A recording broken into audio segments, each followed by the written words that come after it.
9 days. That is all it took to turn a funeral into a fiesta. If you were watching Real Madrid 9 days ago, you saw the images. You saw the pañolada, the white handkerchiefs, the universal symbol that the Santiago Bernabeu has given up on you. The crowd had turned on Xabi Alonso. The Galactico project looked disjointed, heavy, and broken. The season felt over. Fast forward to last night, a 6-1 demolition of Monaco in the Champions League. Kylian Mbappe scoring for fun, Jude Bellingham running the midfield like a general, and Vinicius Jr., the man who was whistled by his own fans at kickoff, he left the pitch with 3 assists, a goal, and the stadium chanting his name. But we have to ask the difficult question, is this real? Did Alvaro Arbeloa actually fix the tactical flaws that Xabi Alonso couldn't? Or is this just the classic new manager bounce, a temporary sugar rush before the crash? Today, we are breaking down the 9 days that saved Real Madrid's season, the tactical tweaks that unlocked Mbappe, and the mental resilience of Vinicius Jr. Let's talk about the elephant in the room, or rather the whistle in the stadium. When the lineups were announced, there were whistles for Vinicius Jr. Let that sink in. The player who has carried this club for 3 years, the Ballon d'Or contender. The Bernabeu is a cruel judge, and they had decided that Vini's body language, his complaining, and his form were the problem. Imagine the mental fortitude required to play under that cloud. Most players would hide. They would play the safe pass. They would avoid the limelight. Vinicius did the opposite. He played with rage, but it was a focused rage. Look at the first goal. In the Alonso era, Vini might have held onto the ball, looking for a foul. Last night, he drove, he committed the defender, and he released the ball at the perfect microsecond. He finished the night with 1 goal and 3 assists. That isn't just a good performance, that is a statement. That is him grabbing the badge and telling 80,000 people, "You still need me."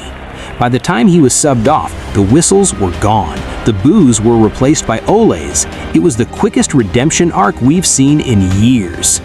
But emotions don't win football matches 6-1. Tactics do. And there was a very specific change Arbeloa made that Xabi Alonso refused to make. We call it the width reset. Under Alonso, Vinicius and Mbappe were constantly drifting into the same central zones. They were stepping on each other's toes, clogging the middle, making it easy for defenses to pack the box. If you look at the heat maps from last night, look at where Vinicius is. He is hugging the touchline. He has chalk on his boots. By keeping Vini wide, permanently wide, Arbeloa stretched the Monaco defense. And what does that create? Space in the half spaces for Kylian Mbappe. For the first time all season, Mbappe wasn't fighting for space. He had acres of it. When Vini stays wide, the Monaco right back has to go with him. That leaves a massive gap between the fullback and the center back, and that is where Mbappe feasts. Then there's Jude Bellingham. Under the previous regime, he was doing too much defensive work, covering for a disjointed press. Last night, Arbeloa told him to crash the box again. He looked like the Jude of 2024. Late runs, physical dominance, arriving at the perfect time. It wasn't complex geometry, it was simple. Get the ball to the wingers, stretch the pitch, and let the best players in the world win their 1v1 duels. We have to take a deep breath. We have to be the adults in the room. Real Madrid beat Monaco 6-1, but who were they playing? Monaco played a suicidal high line. They came to the Bernabeu and tried to go toe-to-toe and attract them. That is literally the only way you shouldn't play against Vinicius and Mbappe. Arbeloa couldn't have asked for a better opponent to debut against. We also have to talk about the new manager rates. The data shows that teams almost always run more, sprint more, and tackle harder in the first 3 games under a new coach. Because every player is fighting for their spot again. Lazy players suddenly become workhorses. The real test isn't Monaco at home. The real test is when Madrid has to go away to a low block on a rainy night against a team that sits 10 men behind the ball. Can Arbeloa break that down? We don't know yet. But for one night, none of that matters. For one night, the dark clouds over the Bernabeu lifted. Football is a game of momentum. 9 days ago, the momentum was pulling Real Madrid into an abyss. Today, they look like the scariest team in Europe again.